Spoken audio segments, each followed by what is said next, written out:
modern people is the level of complexity of our interaction with nature the same? Are we oversimplifying things? And so I started looking into those topics here as a sociologist back in the late 80s. What I was doing as a grad student, which had really never been done before in sociology, I was looking at something called fractal geometry.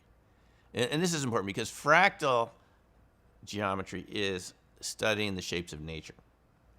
And we're used to dealing with very square and regular shaped objects from Euclidean geometry. Things are very regular, very even, and can be measured very easily.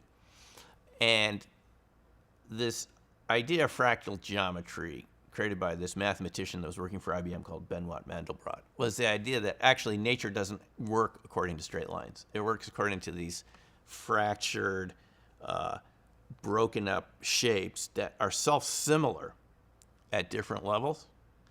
No matter what scale you look at them, you see the same sort of shape, but they don't resolve to a line because the closer and closer you look, the more detail you see.